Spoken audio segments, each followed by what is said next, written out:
community quarantine in Mega Manila and a few other provinces. The stricter lockdown aims to put in place better measures to stop the increase in COVID transmission. Now, some in the health sector are calling for a medical quarantine led by health workers and not by law enforcers. But will this quarantine change the trend of increasing COVID cases? We discuss in this episode of the Chiefs.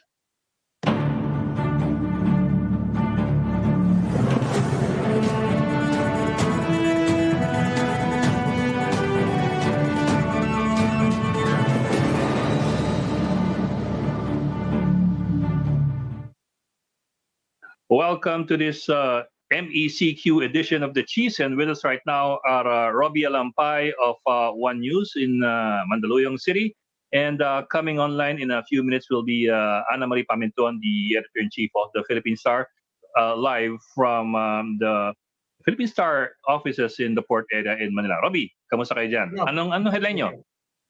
Well, a number of things. Actually, we didn't lead with the MECQ. We started with the PhilHealth hearings kanina sa Kongreso, sa Senate in particular. Malaki-laking balita rin yun.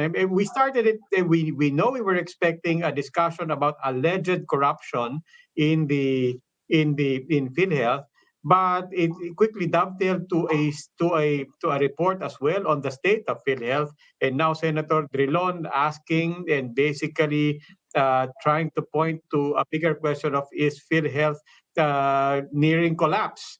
That was the word that he used in his question, and parang papunta doon yung discussion. Although the palace was also quick to reassure that even if kumagkaroon ng problema, they reassured the public that it's not all about collections, kung kailangan infusan ng additional money.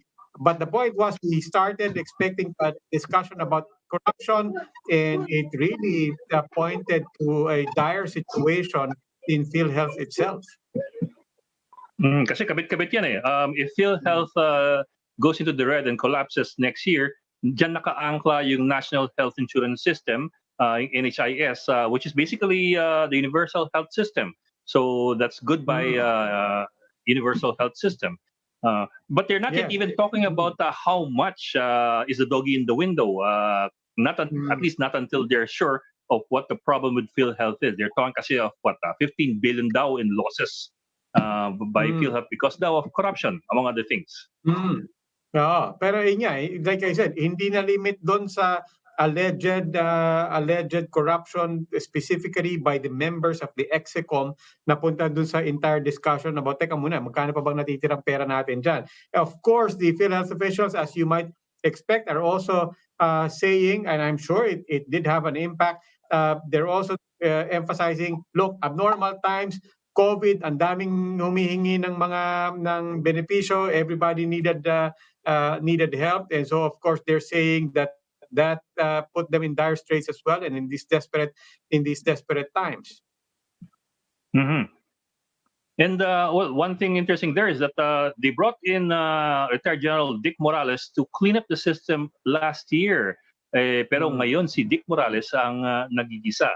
And si Dick Morales was known in military circles before as somebody who was a reformist. Pero yun nga, at this point, it's not looking too good for General Morales based on what we're seeing dun sa Senate hearings. Yes, because now he's confronting two questions. There's the question of corruption, which is, as you're right to point out, it's the allegation of a former executive assistant who resigned recently. So we don't know yet, diba?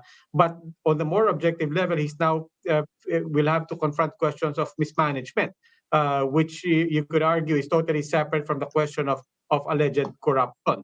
So even without having any conclusion and giving everybody the benefit of the doubt on the accusations of corruption, napunta yung usapan on the state of the health insurer itself, and it looks like management and or mismanagement is going to be a big issue on its own.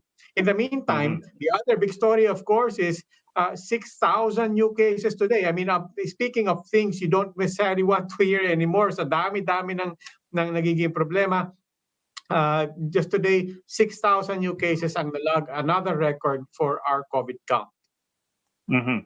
Well, let's bring in our guests for tonight. At least here, our first guest for tonight is Dr. Jean Nispero, who is part of the doctors group Second Opinion. Dr. Nisperos also teaches at the UP College of Medicine. Hi, Doc, and is also the president of the All UP Academic Employees Union. Doctor, thank you po for joining us tonight. Hi, thank you very much for the opportunity to join you. Magandang gabi sa ating lahat po. Magandang gabi po. Doc, of course, I'm certain that you watched the president's statement nung Sunday night. If you didn't catch it live, I'm sure you've already seen it, heard it, and read about it. Sa tingin niyo ba, yung grupo ninyo, kasi ang kausap namin kahapon, yung isang grupo naman, yung Philippine College of Physicians, sabi nila, hindi kami pinapatamaan ng Pangulo doon. We were not calling for revolution to begin with. Sa tingin niyo ba, is your group being in the crosshairs of the palace when the president talked about or mentioned those things, revolution at gustong patalsikin ng gobyerno? Well, I think they give us too much credit if they believe that the reason why the president went on such a ballistic speech is because of us. Well, apparently when spokesperson Roque explained it, he explained it in such a way that the president was irritated because he was the last to know. So as far as we're concerned, we are outside that discussion. But what is very telling about that response is the kind of thinking that the palace has when it comes to dissent, even when it comes from people who are giving sound advice or who are just telling them that, look, we're in this situation and we don't want to be in the same situation 3 months down the line, because we were already in this situation last March. We have 5 months, and from March to now, we're still in a worse situation. Something's have to change, and somebody has to speak out and tell the palace that, look, you're looking at this entire COVID pandemic response, you're taking it the wrong way, and we're suffering from it. Now, the reason why we reacted is because you very rarely hear medical people in the health sector go out of their comfort zone and speak out in public. Those are very rare instances, unless it's really within the medical realm.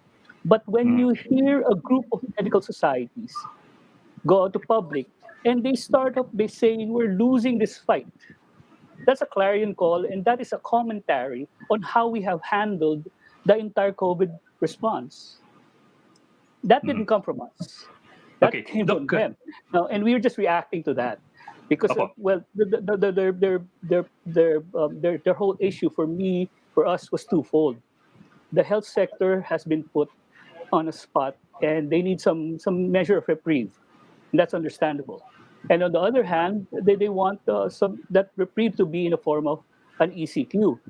Now, while we agree with the first part, that we need to give health workers and recognize the fact that they are put at their wits' end, they're tired, we should not be put in a box in terms of our choices, because throughout this whole pandemic response, we've been told that these are the only ways we can go: ECQ, MECQ, GCQ, MGCQ. Nothing whatsoever in terms of a real medical quarantine. And that's what we're missing: quarantine per se, and a health-led, informed approach to the pandemic. Well, Doc, what we have now is an MCQ. What you're asking for is an MCQ, a medical community quarantine. You call it a medical quarantine. Now we have an MECQ, which is a reversion to something we had before June. Oh, by the way, Ami Paminto is now online with us from the Philippines. But Doc, with the MECQ, do you think at least a good part of the concerns have been addressed, or hindi pa rin? Okay, let me just clarify. What we're calling for is a demilitarized medical quarantine. The operative word is medical. It defines what quarantine is. And why we put demilitarized is because we want it to be entirely different from the current crop of iterations of community quarantine that has been imposed to us. We look at ECQ, and down the line to your MGCQ. Those are just varying degrees of the same thing. You're just removing various levels of restrictions. But the entire approach to the quarantine itself and the way the quarantine is placed within the entire COVID response has not changed. It's still Yeah. being led by the military. It's still being punitive. It's still being addressed as though the problem of, instead of looking at a public health problem, we're looking at a discipline problem. And the way the narrative is being said is totally different from what the data is saying us. What Yeah, the data is telling us. Doctor. Yeah, Yeah. go ahead, please. Yeah, when you say that the approach should be different, that seems to be clear. I think people understand that. But what would it look like in practical terms? What would it look like structurally in terms of the people and the appointments, say, to the IAF, uh, and how the reports are made? Uh, Break it down for us. What would it look like demilitarizing, as you said, this approach, and in terms of putting in place the structure? Yeah, thanks, Robbie. Thanks, Robbie. That's why we have not just a definition of a medical quarantine. That's why we also propose a 6-point action plan that aligns itself with the 6 pillars of our healthcare system, and that begins with the most important pillar, which is leadership. We cannot be run by a weak Department of Health secretary and surrounded by the entire pandemic approach being run by generals and SARS. We need to be led by those with the health and related field backgrounds. And then they're working as a team. And then there has to be, at the start, a very clear, systematic plan that unifies the entire healthcare system under a single command. Hindi pwedeng yung private sector and the public sector are going their separate ways. Everybody has to be on the same page facing the pandemic. That's in terms of leadership. And then you're talking about, we should be getting health workers, doctors, nurses, hiring them with aggressive recruitment policies and actions. Because right now everything's knee jerk.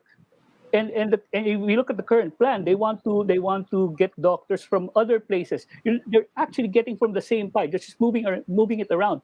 And when they do that, those places with no COVID cases yet, or very few, will be even left vulnerable. That's just a wrong direction to take. We need to supplement our health personnel now to unburden them. Okay. And then you have your health Right, services. Doctor. So that's why we have all these things. Now, if you want to talk about the quarantine itself would look entirely different, because the pillar of a quarantine would be your identifying those who are sick, isolating them, and treating them. And that's why we were calling for mass testing at the start and a very efficient contact tracing. Is that going to happen under this MECQ? That's a very important question. Otherwise, we're just going to have another 2-week layover and nothing's going to happen. I don't see government, with all their recalibrated programming and whatever they're saying right now, actually making an extreme systematic approach towards mass testing and contact tracing, even in the areas Okay. where they declared MECQ. Yes. Okay, Doctor, Doctor, yeah, a very quick, if you don't Yes. mind, Sorry. just very quick basic question lang Yes. before we delve deeper into your points and before Ami's question. A quick question lang, I think it's important to clarify. Yung second opinion, could you just talk about your group and how different and distinct are you from the Philippine College of Physicians and the medical associations that issued their statement yesterday? Yeah. Well, our group is just basically a few people who wanted to basically give a second opinion. We started off as an online program. We have a few videos. We wanted to get information out to people. This is what the DOH is saying. This is what the government is saying. Nobody's saying otherwise. Nobody's saying, Mm. no, this is how we interpret it. This is how we should do it. And we wanted to be that.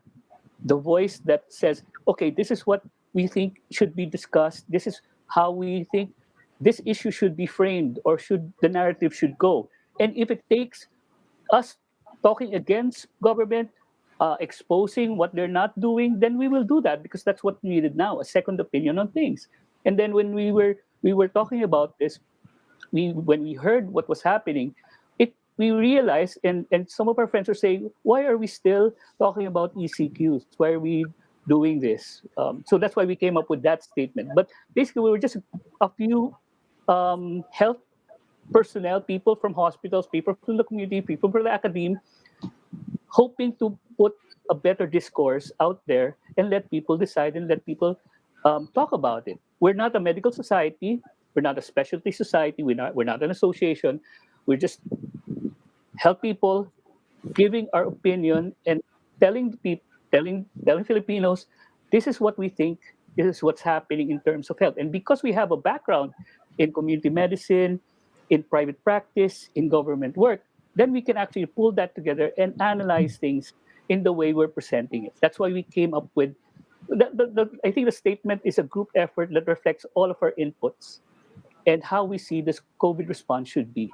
And we're happy that people can relate to it because it's high time that discussion is put on the table and the narrative needs to be reset in terms that is more understandable to help people and to Filipinos in general. Yes, Vicky. Doctor, I get the impression that you think that 2 weeks will not be put to maximum use or good use by the government. But yesterday we had a talk. We've had talks with other doctors, and they're saying that, and some government officials, and they're saying they reached the targets for testing so far, and they're going to shift to pooled testing using the swab test, and they're going to introduce the antigen test, which is more accurate than the rapid test. And then Correct. they're saying they're ramping up quarantine facilities, and they're putting the Baguio mayor in charge of contact tracing to improve things. You think all these developments are encouraging during the 2 weeks of MECQ? Well, definitely yes. If they're going to do more massive, widespread, expanded testing, if they're going to do a more efficient contact tracing in the next 2 weeks, yes. But I hope it doesn't end there. We're probably one of the few countries who measure our quarantine every 2 weeks or every month. And what does that tell us? It tells us that there is no real backbone of a plan in terms of our entire COVID approach, of our pandemic approach. Because if we did have a plan, we wouldn't have to discuss every 2 weeks whether we're going to be ECQ, TCQ. We shouldn't have. We shouldn't even be in that type of a conversation because what we should be looking at is where we are now in our COVID pandemic plan, in our response plan. And I haven't seen that in the last few months. So I'm happy if they're going to do this in the next 2 weeks. But after 2 weeks, where are we again? Are we going to discuss again what kind of community quarantine we're going to have? Will the entire approach to the pandemic response still be led by generals? I'm happy that if they can do that, but honestly, naghahabol tayo. We're trying to play catch up. We need to be ahead of this. And the only way we're going to be ahead of this is if we really have a good plan. And I don't think the generals will be the ones who can formulate that plan. Not now, not in the next 2 weeks, not in the next few months. We've seen what we've been doing in the last few months. Are we willing to risk the same thing in the next few months until the end of 2020? Already our health personnel are crying out and saying, look, this isn't working. Are we going to risk it again? Simply because they tested more? They contact trace, they did better contact tracing in the next 2 weeks? This is a call to revisit what we have been doing, not just in terms of quarantine, not just in terms of testing, isolating, contact tracing, our entire approach to the pandemic.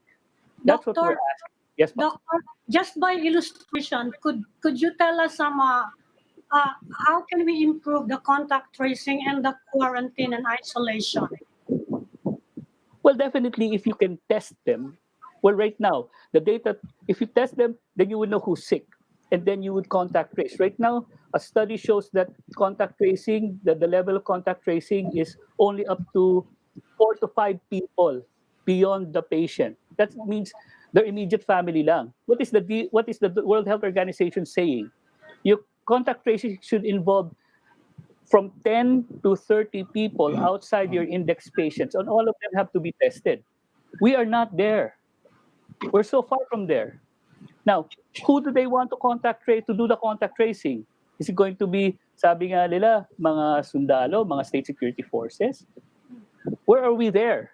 No, so we need to really have a good plan. Who's going to conduct this? How prepared are our barangay health emergency response teams, the BERTs? These are the people who are in your communities in barangays looking for who the cases are. And part of their work is not just looking at who the vulnerable population is and who might be exposed to the disease, but also part of the work is looking at those who do not have COVID-19 but may be vulnerable to it, or those who may not have COVID-19 and not been exposed to it but may need other non-COVID related health services.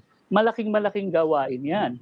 Right? So yun sana yung mga tinitingnan. So you have testing, you have contact tracing that is at least commensurate to what the World Health Organization recommends. And then how are you going to isolate them if you're looking at communities that are densely populated? Kaya ba ng LGUs mo mag-provide ng quarantine facilities? At paano gagawin natin sa mga families who were one family members quarantine, paano mabubuhay yung may iwan nilang pamilya doon? Lalo pa ngayon na naka-lockdown na ulit tayo, usapin na naman yan ng buhay kamatayan kung wala kang kinakain na araw-araw. Those things need to be addressed. Otherwise, people will go out. And people will look for ways to survive. Doc, if you don't mind, yeah. Yes, go ahead. Doc, if you don't mind, we'd like to ask for a few more minutes of your time, but we will just go into a gap. So if it's okay with you, please stay with us. Yes, Mag-gap na po tayo saglit. Okay pa.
Welcome back to the Chiefs, and still with us is Dr. Jean Nisperos of the group Second Opinion. Dr. Nisperos also teaches at the UP College of Medicine. Doc, before we go on, we'd just like to play back a soundbite from Secretary Harry Roque that some people say seems to show, or seems to be a good example of how some people in government misunderstand the calls of health workers for this 2-week lockdown or stricter quarantine. Let's play the video. Ang inaasahan na lang po natin dahil 2 weeks lang naman at hinihingi naman ng frontliners ay kaunting time out lang naman, hindi masyado makakaapekto itong 2 weeks na MECQ. Well, medyo bitin yung soundbite na yun. but actually, Doc, I think the whole soundbite would have shown, would have had Secretary Roque saying na pagpapahingin yung mga health workers for the next 2 weeks para after that back to work. So it does give the impression na parang this 2 weeks will be parang a break for health workers, when in fact the health workers are still going to go on and on and on and on. It's what they're actually asking for is for the volume to go down, and that in itself is some sort of a break. Yes, definitely. Load. Definitely, I think that the health workers never meant to have to go on vacation for the next 2 weeks, or at least to rest, right? I mean, what they're asking for is really a reevaluation of what we're doing, so that they don't have to face the same volume of patients Yeah. week in and week out. I think Mm. definitely what they're saying is we're fighting right now. We're doing our jobs, but we see that we don't see a light at the end of the tunnel. We only Yeah, see Doc. getting Yeah. worse. Yeah. Yeah, So what they're very, saying is hindi naman kami titigil eh. Kahit naman mag-time yeah. out, tuloy pa rin yung laro eh. Pero Pero, nabilis pero Doc, sila yata naka-misunderstand. Yeah, yeah, sorry pero, Robbie. Doc, dun sa point na hindi naman kayo titigil. And people, of course, appreciate that. They really admire our frontliners. But at the same time, we will completely understand if the doctors and nurses say that no, we do literally need a timeout. People, kailangan may karelyebo and so on. Yes. But as we've been talking to doctors and nurses for the past weeks, we also understand that yung continuing to work is also a function of having no options because there are less people taking on the job. Some people reports have said they're actually now resigning. People are stopping. So to the question, precisely to the exhaustion that is being reported on a practical level, on an operational level, what options do you have? Or are you really saying, actually, no, there are no options to give our frontliners some rest? I think well the I agree with you that pagod na talaga ang mga health workers.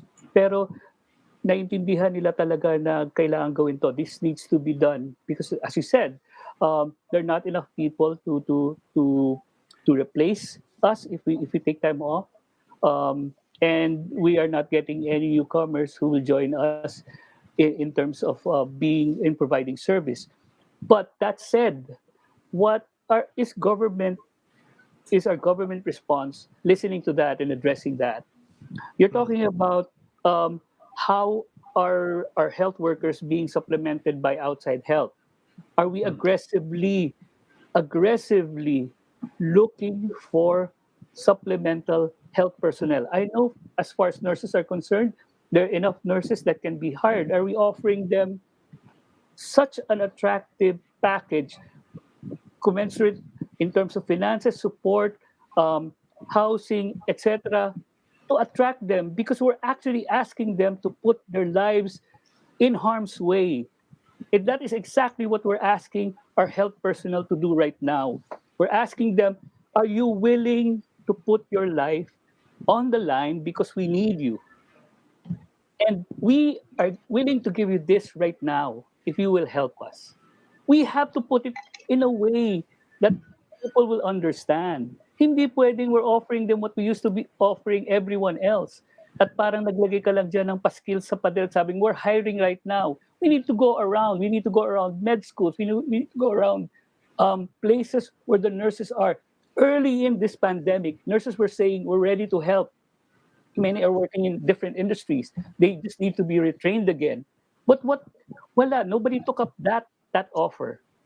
As far as doctors, there are doctors who do moonlighting outside of Metro Manila where it's safer.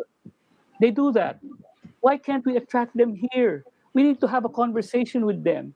And one of the reasons why people don't want to enter service right now, because you see how poorly those who are already employed are being treated. I mean, they're supposed to get additional benefits. It takes forever for them to get it. They're not adequately protected. They're overworked. I mean, they already see the current situation of our current health workers, and it's difficult enough to understand how they got into that situation. Tapos, wala pang magandang pakiusap dun sa mga to people who are outside and saying, look, we need you to come in here. Our Secretary of Health has not even made that kind of appeal to people. So I think may paraan if we really have the leadership and the political will to do it. That is what is sorely missing in our COVID response right now. That is what is in dire need right now.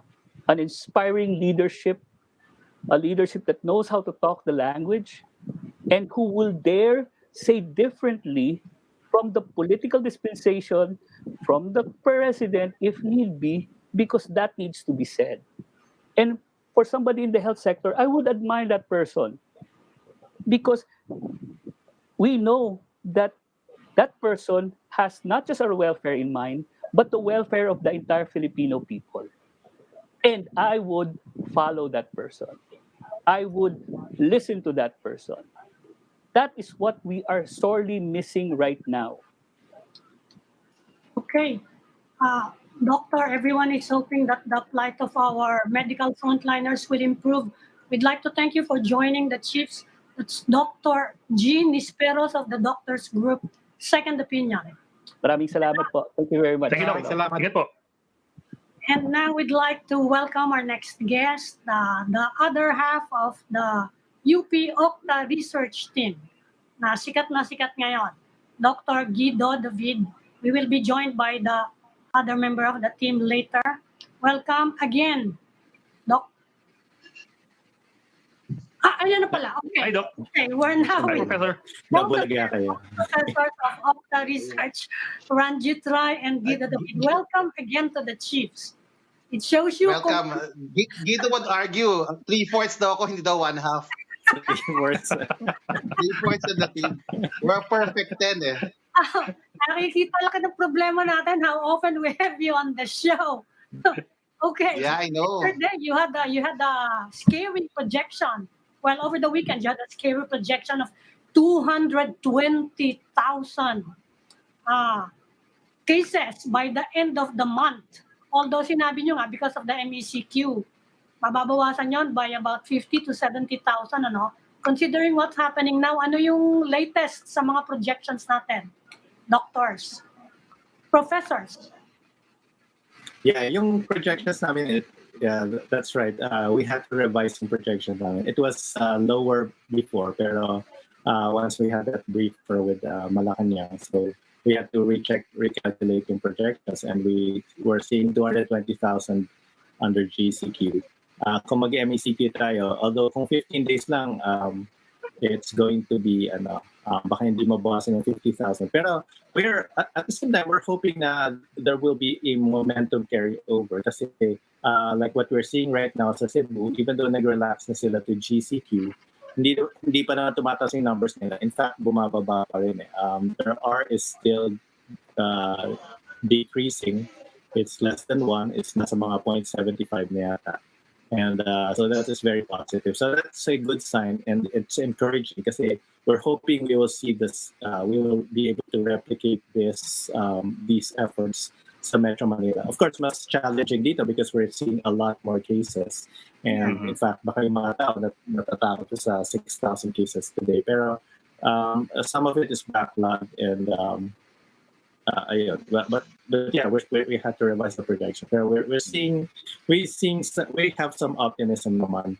And this MECQ, hopefully, hindi lang just to buy time, but to actually decrease the numbers and to give us momentum. And may psychological factor din yun sa mga citizens that we're able to decrease the numbers. And if we continue doing what we're doing well, then baka patuloy yan mag-decrease even if we relax to GCQ. Pero sir, this is not the MGCQ of nung May, ha? Doc, This is if you don't modified mind, MGCQ. Modified siya. Can you hear me? Modified siya. Yeah, but I mean kasi, for example, yung angkas pinapayagan na ngayon, which we did not have nung May. So it's a little bit more, I don't know if it's a little bit, or basta it's more liberal now than the MECQ that we had nung Mayo. So I don't know if this has been factored in. Yes, that's true. Pero at the same time, may parang factors na opposing it. Pero at the same time, may mga factors like mas prepared na tayo ngayon. Our testing has scaled up a lot since nung May ang konti lang ng tests natin. And then we're trying different strategies now, yung mga localized of course MECQ na, pero may mas localized lockdown. And then we're also trying to reevaluate some of our strategies based on yung mga updated trends. So baka maglabas kami ng short report sometime soon to reflect on some of these the way we're understanding the coronavirus. May mga nagbabago dito eh. So ayun. Yes.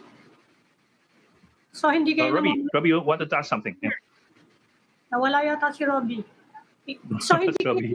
I want to repeat that, that part where you said yung 6,000 jump, which is worrisome for a lot of people, isn't worrying you too much. Tama ba yun? What about Professor Rai? Kasi maraming You know, I'm a warrior. I'm a warrior by nature, so I worry a lot, even with the 6,000. Yeah. But anyway, levity aside, we want to clarify because the press jumped into this, no, and it's logical that they would focus on this. We said that if we called it okay, that if we maintain GCQ, we would have 220,000 cases. Yes. If we go to MECQ, we will have something between 150 to 170,000 cases. Mhm. The potential number of cases we may save, okay, we're a bit misquoted in the press, is actually for 1 month of MECQ. So if we 1 we month. projected for if we stay for 1 month of MECQ, we will save 50 to 70,000 cases. So this is now, Okay. if we're going Okay. on 14 days, definitely would be cut by at least half, more than half. But the point we're trying to raise here is that the MECQ was a step in the right direction. We needed it. We had been recommending it as an option since the early part of June. Whenever we submit to Malacanang and to IATF, we've been urging them to consider a stricter quarantine together with scaled up test, trace, and treat. So, the MECQ by itself will not solve the problem. It has to be coupled with a scaled up strategy for T3. So this is what Professor Guido and I wanted to emphasize. The projection was for 1 month. Assuming we have 1 month of MECQ, we could reduce the potential cases from 50,000 to at most 70,000 cases. And these are just projections. And we feel, for the first time, that we will not reach our projections because we called it as GCQ. Now we're in MECQ. We feel it will become lower than that. We will get a projection lower than that. If we hit 150, then I think it's a major achievement already in terms of the 2-week MECQ. If we can keep it below 150, that's significant. That means we're all working together and pushing a strategy forward more efficiently and effectively. Remember, our base now is more than 100,000. Remember, our base now is more than 100,000. Yes. If you only add 30,000 more. Linawin na din Yes. and that target of 150, that is for the end of the 2 weeks or that's for the end of the month? That's for the end of 2 weeks, Robbie. That's for the end of 2 weeks. No, sorry. If we can get it below that, that's a major achievement already for NCR and for the country. This virus is spreading like wildfire. We had to put a stop to it, and this was we felt 20 days ago that this was the only one of the best options, and the president was at that point willing to do it. No, but again, there are other considerations, not just health, that were taken to that were given importance and privileging as far as the cabinet was concerned. But now we've gone forward. If we want to make this MECQ count, we need to couple it with a scaled up testing, tracing, and isolation. So and remember, the focus here, the context here is a surge in NCR and parts of Calabarzon. Okay, the surge in NCR is serious. Okay, it's going to overwhelm. It's a mathematical reality. It's going to overwhelm our health system if we did not decide on MECQ. We were already saying it 20 days ago. We were saying it when the president decided GCQ. It was going to overwhelm our health system.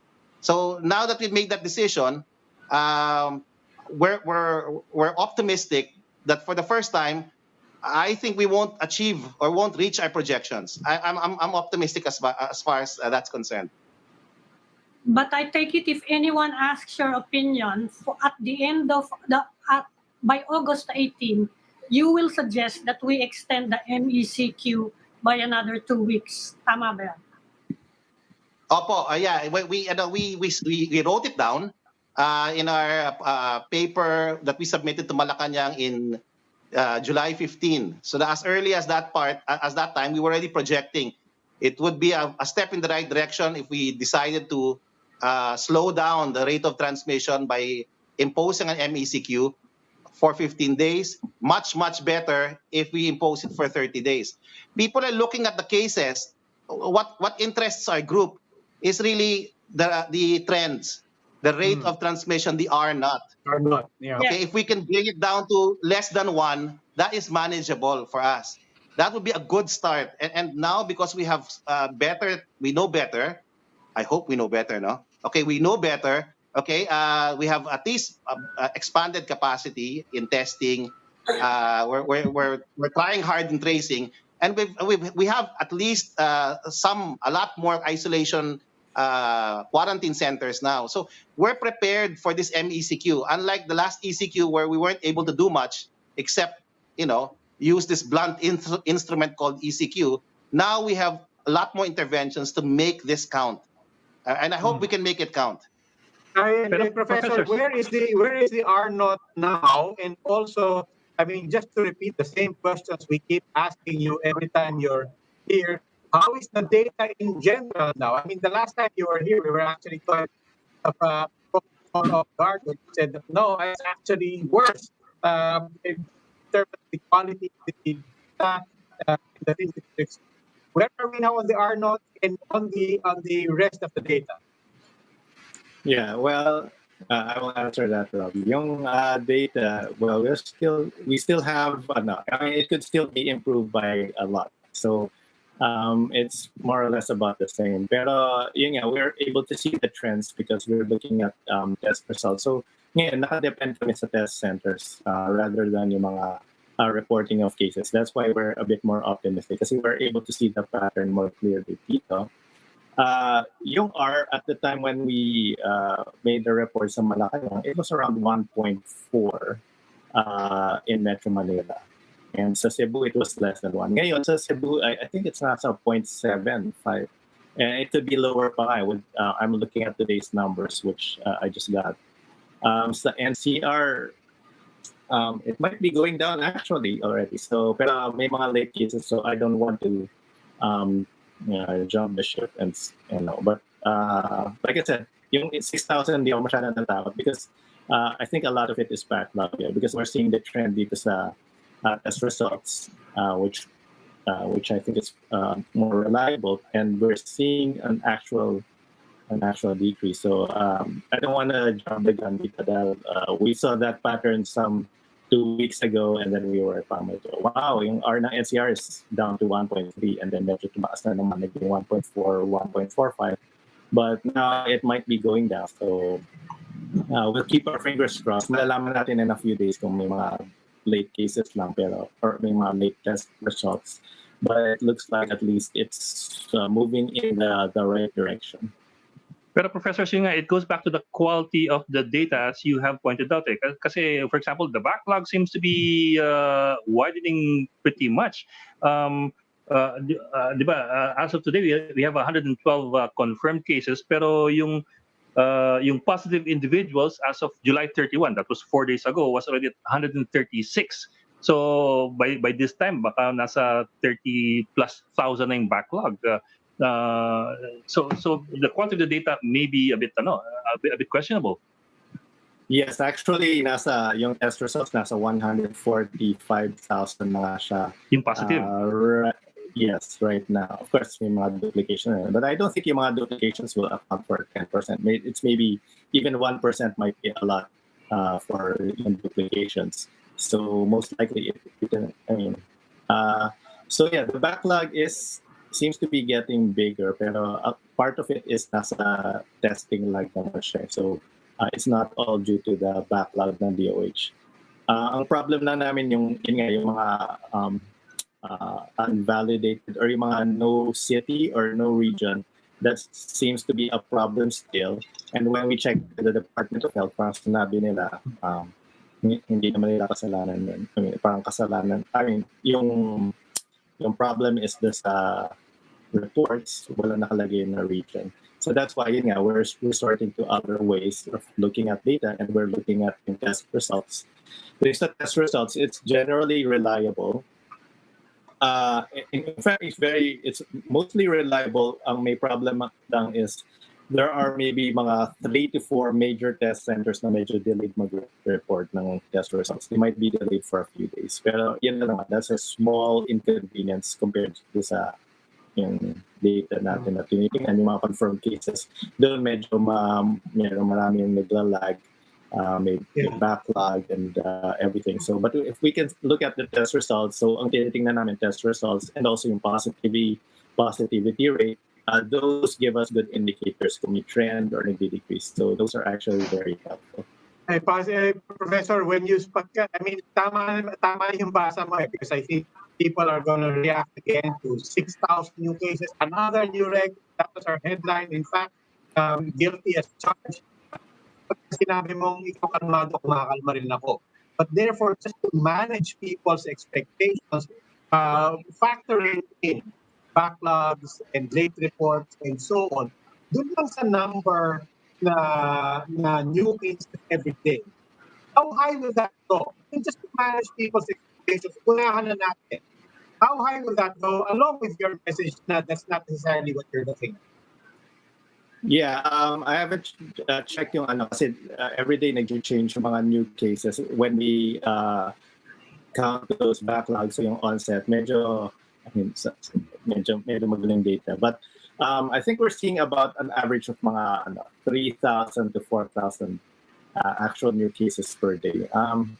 Yeah, siguro 4,000 sa high point and medyo nagde-decrease na konti. So hindi naman sa 6,000, but yeah, 4,000 is real. We might be getting 4,000 new cases per day. Pero nga, medyo nagsastabilize siya. 4,000 was as of a few days ago. Pero right now, we're at around 3,000 plus. So, ayun nga, that's why, I'm not super worried. And I'm not an optimist, but I'm not super worried. Ibig sabihin, yung 6,000 na to, a lot of it is actual backlog na kiniklear ng Department of Health. I mean, they still have a backlog. So, parang, I don't know, endlessly yata itong pag-clear nito. Unlike yung backlog nila sa recoveries, na-clear nila in one day yan. Biglang 38,000 recovered in one day. Pero those were mostly backlogged din sa recoveries. Professor, in 3 weeks, the school year will start. And I know it's mostly blended learning, pero in some areas, I think they're considering face-to-face. Or at least yung mga teacher pupunta doon sa bahay ng iba nilang estudyante. Is this a cause of concern for you? And did Malacanang ask you about it? Did they ask you for your opinion? Well, when we were in Malacanang, this was discussed significantly, and there was a discussion about it being undertaken in areas where there's minimal or very low transmission of the virus. So there won't be any face-to-face. There won't be any attempt at going to houses and all of these interventions because it was very clear in that meeting that especially in places like NCR, it's unlikely to happen. What will be the challenge is conducting schooling given this surge and given this context of so much uncertainty, but as far as face-to-face and person-to-person interaction, I think it was very clear in that meeting. It's not going to happen in hotspots. It's not going to happen. In fact, it's not even going to happen soon. The consideration was to do it next year, and so yeah. But except for in very specific areas where there's hardly any transmission, so that part is assured. What we need to focus on now is really dealing with the surge. Are we doing enough as far as government is concerned? You had a doctor here. We're so happy. Guido and I are so happy that the doctors are speaking out because the health workers have to, and the scientists, the health scientists have to start talking about this. It's very hard. On our part, we just really study the infection rate, and we're very happy that this situation has not happy about the surge, but the situation has evolved that now we have more doctors speaking out, and we need to do that more often. And you need to start interviewing. The doctor you had earlier was very articulate about many of the issues we also raised regarding our forecast number 11. You can look at it in the website of UP. focused on strategy. If we keep doing more of the same and expect some sort of change, we're not gonna. It's not wise. So that's why we need to really rethink strategy constantly. And that was what we discussed in our two forecasts ago. You know, and the rethink has to be fundamental. At the base of it, we need to look at people as important, game changing allies, no, in this war against COVID. Not people we lock down or we use draconian measures on. So and the strategy should be grassroots, granular, going up. So we have community based, and we were talking about this constantly. No, I mean, in the earlier forecast, we talked about this. In forecast 11, we devoted 10, almost 5 pages of our extremely long forecast and policy brief just on strategy. And I sympathize with the guest earlier. No, I forgot his Professor name, Rajit, Doctor. yeah, I mean, Dr. Nesper, referring to Dr. Nesperos, and Yeah, one of the yes, things yes. Dr. Nesperos said is that we should change the entire approach from a Yeah. military and a militaristic approach to a public health and a more scientific approach. I'll ask you the same question I asked him. What does that look like? What does that look like structurally, organizationally, leadership-wise, and in terms of input from the scientists and medical community? You got to that point that you had an audience with the president, that Malacanang was listening to you from the fringes. You're now at the center of conversations nationwide. How did you get to that point, and what does that tell you in terms of what should a more health and science-based approach look like relative to the militaristic approach that Dr. Jean Desperos was describing?